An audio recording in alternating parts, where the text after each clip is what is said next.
You know, another question we had, Tom, was what was the network's relationship with the affiliates?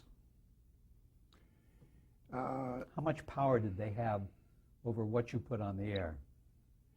Well, actually, they had very little. We were probably the most sensitive to affiliates.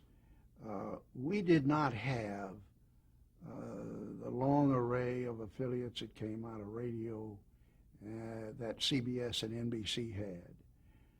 We had 5 owned and operated stations in 5 great markets. We had voids in places where we had no affiliate at all because there was only 2 UHF stations or 1. In Austin, Texas, for instance, with old Lyndon Johnson, who owned Austin, Texas, he had 1. They had 1 VHF. Well, of course, we didn't get much clearance there. But there was a thing called the Affiliates Advisory Board, with whom we met every 6 months. And we would tell them what we were going to do, tell them what we were planning on, listen to their complaints. The stations had the greatest deal in the world. It is slowly changing now.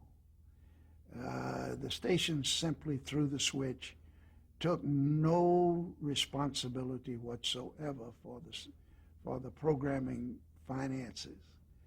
They didn't care if the program went over whatever. They just wanted to have numbers in their market. But you had to share your income. We had to pay them for their time on a rate. And it was easy to make money out of stations after they turned the curve about 1954. From there on, they were just gold mines. Stations was the best ownership. We knew because we had 5 of the stations, and we knew what they could do, what they could sell those little commercials between the shows for, and how much money they could put to the bottom line because their costs were nothing. Now they're beginning to have to pay. The affiliates, the one in Palm Springs, is actually paying for all programming from CBS. They're having to pay for a great deal of the sports, very, very high-priced sports, especially football. They don't just throw the switch and get sports like they once did. And it will swing a great deal more in favor of the networks on an economic side.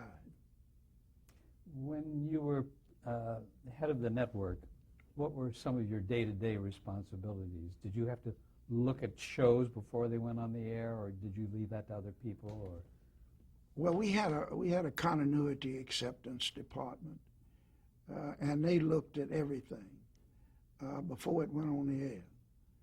It was just not possible at all for you to work in a network with the hectic and frantic pace at which everything went, and do look at your shows except in prime time at night when you got home, which I did a lot of. In fact, I had 3 sets at home at one time and looked at all 3 networks. But that's not a very satisfactory operation, just moving the sound and trying to follow what's going there. I usually look more at the competition than I did it myself. But as far as being the head of a network at that time, they've got about 5 presidents of what I was one of. At that time, I had to be involved in programming, in scheduling, in relations with the news department, involved with major sales. Sales were very, very critical. Everybody that was spending much money wanted to talk to the top guy. And sales were a major part of what I did. But believe me, you had a shortage of time and not enough time to do all you should have done. did you find yourself being the peacemaker? As between whom? the affiliates and the network? Oh, it's always a compromise. Everything is a compromise. You always have problems. Somebody's always complaining about their rate, or somebody doesn't do well in a particular market. You've got advertisers who don't think that the show is as good as it ought to be, and we're not getting our money's worth. Make goods are a good part of the business because you sell on an anticipated cost per thousand. Peacemaker, yes, if you call it that. There were, at any one given time, plenty of problems and problems to be solved. Let's get to some of the programs All that right. were put on under your aegis at ABC. And I'm just not picking anyone for a particular reason, but on my list here, the first one is McHales Navy, which I think was a Universal production. Yes, it was. With Ernest Borgnine. Do you recall how that came about? Well, Universal made a pilot of it. It was based upon a very small paperback book of a ship fouled up. It was, I always thought that they got the refined idea of a half-hour situation comedy out of that wonderful Mr. Roberts that I think Woke wrote the original, didn't he? I don't know. Josh Logan? Josh Logan, yes. But I thought that's where it came from. But Ernest Borgnine was perfect in the spot. When it came to us, it had a cigarette sponsor with it. That was one way that Universal usually would sell program. They'd go to the advertising agency and bring it to you half sold. McHales Navy went very, very well for several years. It was on from 62 to 66, my notes say. Now, you're talking about problems. I had a problem with my now very dear friends in the Navy. They didn't like that show at all. And they didn't want any part of it. As a former Navy aviator, you probably had a Well, problem. I caught the heck there. I had done a show in my earlier days called Navy Log with a guy named Sam Galoo, whom you knew. And that was very complimentary to the Navy. There was a bunch of anthological incidences in the Navy. And the Navy had one of the best documentary series ever over on NBC called Victory at Sea. That was Richard Rodgers scored, and that was one of his greatest selling albums, was a score to that Navy. So, but I understood their problem, but they always overreacted. Many years later, a guy came to me with the funniest script I'd read in a long time about the first female admitted to the Naval Academy. Very funny script. And the Navy descended on that one. They then did not have any women going to the academy. And they descended on me from all quarters on that one. Let's talk about The Outer Limits, which was science fiction, produced by a man by the name of Leslie Stevens. Well, truthfully, I don't remember too much about that. Rod Serling and One Step Beyond was a science fiction that did very well for us. I remember Leslie Stevens, but I don't remember too much about that. Was Rod Serling The Twilight Zone? Twilight Zone, yeah. Rod Serling was Twilight Zone. Was that on ABC? No. No, another network. That was another network. But we had One Step Beyond, which worked kind of well, too. And John Newland was the host of that. Yeah, that's right. Voyage to the Bottom of the Sea, that was Irwin Allen. Yeah, well, Irwin Allen was attached to 20th Century Fox, I believe. Irwin Allen was one of those characters that out here in Hollywood who had a fixation and dearly loved to do science fiction, and we were always interested in anything he came along with. He had several Jules Verne-based kinds of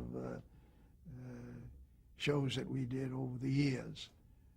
Irwin Allen was one of those wonderful guys that you could rely on. When he said he was going to do something, he did it. That show ran from 1964 to 1968, and my notes say that the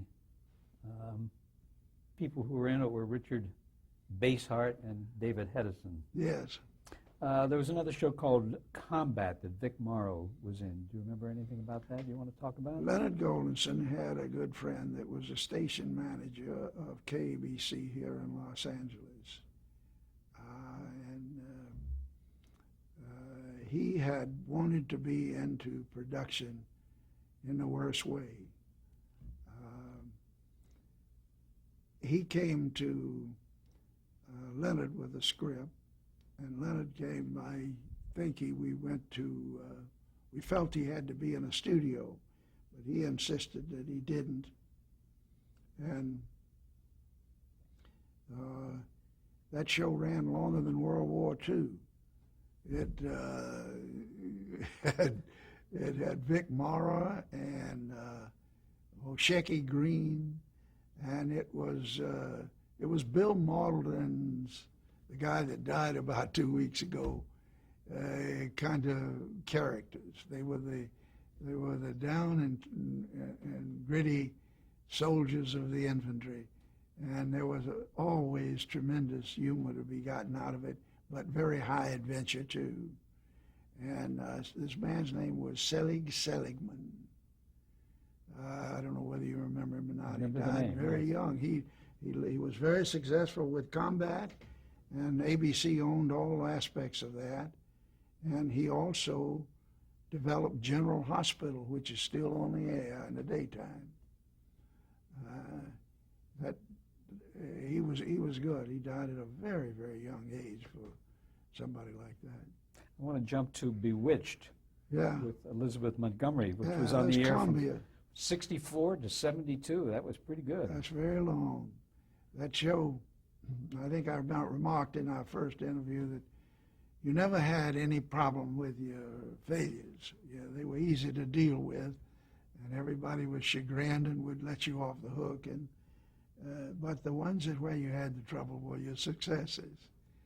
Elizabeth Montgomery did not get along with the man that played her husband, and it was a constant struggle through all of those years to keep the lid from flying off of that show. John Mitchell, whom I mentioned previously, and a guy named Harry Ackerman. Did you ever know Harry? Oh, yes. Harry was a very talented man. He at one time had been head of programming for the early CBS TV network. And he came out here with Columbia Pictures. They brought him out, and he was responsible for Bewitched. Well, he was this executive producer, and he also did Flying Angel with Sally Field. But Ackerman was extremely good at picking situations. That was Bewitched was a pilot made entirely and financed by Columbia with their division called Screen Gems. And they put up the money and took that gamble on that. And Elizabeth Montgomery was just magnificent in it. And Agnes Moorehead was her mother, I think. The mother? Agnes Moorehead, yes. Yeah. And Bill Asher, we should mention. Bill Asher was a producer, and he was married to Elizabeth. Bill Asher made a modern-day Sherlock Holmes that he and Ed Shurik thought were the greatest thing in the world. And it never got on the air because Leonard Goldenson and I didn't like it. And I often wonder if we were wrong. I never have looked at that show again. But Bill Asher was an excellent producer, and they lived together. I mean, they were married. I think they ultimately divorced, but she was a charming woman off the screen. That was Robert Montgomery's daughter. Did you have any idea how much that show cost to produce? I mean, what the network paid for a show like that? $65,000 a half hour. It would cost you $2.5 million today if it had the same kind of. We paid $40,000 in the early '60s, and it rose to around $60,000 a sitcom half hour later. While I was there. The Addams Family, which I think was producer was David Levy. Yeah, Dave Levy was a guy out of an advertising agency in New York who tied up Charles Addams, the rights to Charles Addams characters. He had no text at all. All he had was the New Yorker cartoons. Charles Addams, what a character he was. Mm-hmm. But he would stand around the set and suggest things that were always pretty good. And that show, there's a kind of an axiom in the business that the faster there's the rise of a smash hit of a show, the same way down. And that was one of them that did. That Batman took off. It just was easy to promote, very easy to promote on the air. And we put them in the right time slots in the early evening at 8 o'clock, and usually on Friday night. And I think Addams Family went Thursday. But we were so upset about that show because that show had been bought and ordered. It took a long time to produce that show. The special effects weren't up to the point they are today, and it took a long time to produce it. And somebody showed that show to Universal, and then they put out The Munsters the same year, and we really were upset at that. It was the same show. Did you do anything about it? No, you couldn't do anything about it. It could raise hell about it, but Sonny Weberlin would just laugh. Are there any other shows that come to mind that you just want to mention briefly?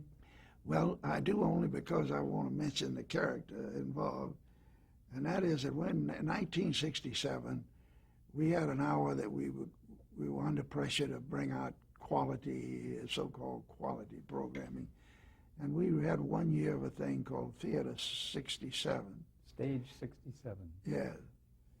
And I'm in my office one day, and my publicity guy that says, "Listen, I got a guy out front I want you to meet.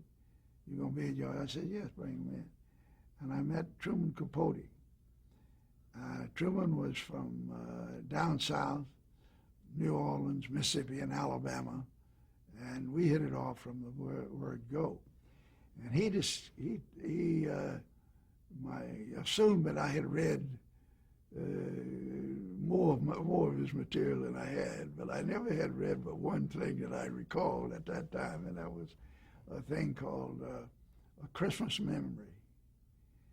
And I thought, this is exactly what we want. And we got a director, he got a director, and he was in touch with everybody, and that was Truman's really first production. We ended up doing 4 of them with him. He cast them well. They went over with the press magnificently. And they were all his short novels or short stories that he adapted, and he didn't write the scripts. He had a man and wife team that he knew, and I've forgotten their name, but they later did very well, that wrote those things, and then he kind of supervised it all the way through. But we got to know Truman extremely well. He was a friend of my wife's. Claire was very fond of him. He was an out-of-the-closet homosexual. He was a gross alcoholic. He would just go from one drying out to another, but just one of the most talented people I have ever known in my life. Now, the book that he published just about that time, I believe it was 65 or 66, it was In Cold Blood, which Columbia had bought and which was a black and white movie for that time, and it was a great success. I still see it listed as something on USA or somewhere, even today. But Truman finally drank so much and got so heavily into it that he his creativity went with it, and he never finished the book, Answered Prayers, that he was making. But Truman was a character for all times. He was great. Who else was on that Stage 67 series? I mean, did you have other notable writers?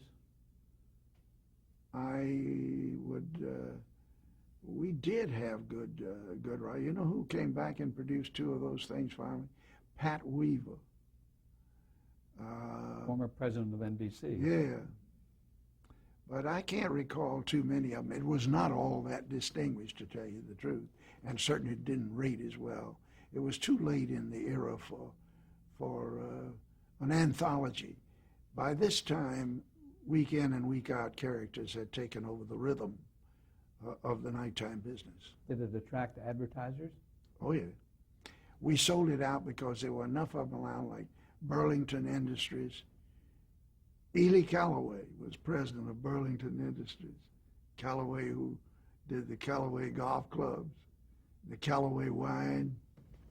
Anyway, he was one of the sponsors, and we did 2 Eisenhower shows in there. And you had a documentary series on Africa, I understand. Yeah.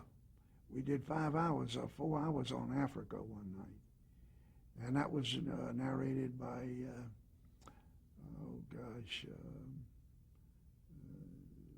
Gregory Peck, and was a huge raider. We did 4 hours of the Black Continent, and it did well. So was the whole series successful? No. Why not? Audience levels were very erratic. There were only 2 of them that Truman's rated well when they were tied to a holiday. The Christmas one did well, but most of them did not. Same year we did, what is a guy that, we tried doing old classics, and we did one with Lee Raswell in the lead, the sister-in-law of, the sister of Jacqueline Kennedy. Jacqueline Kennedy. But none of them, we didn't do as well as we did. We did Anne Frank. Dave Susskind did it. We did a lot of good stuff, but it just wasn't mass television. It wasn't in the ABC image at all. I was going to say that same year you brought Jacques Cousteau to ABC. Yes. How did that come about?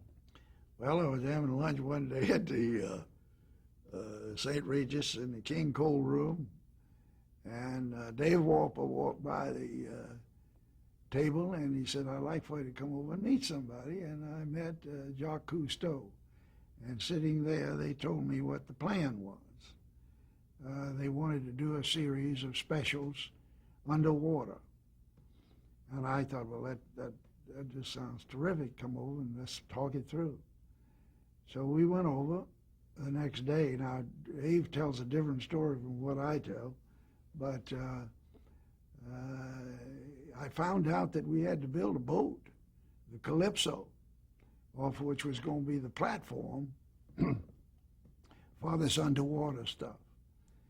And we also had to commit to 7 years because he wasn't going to go into it. It was a big project and huge money for that time.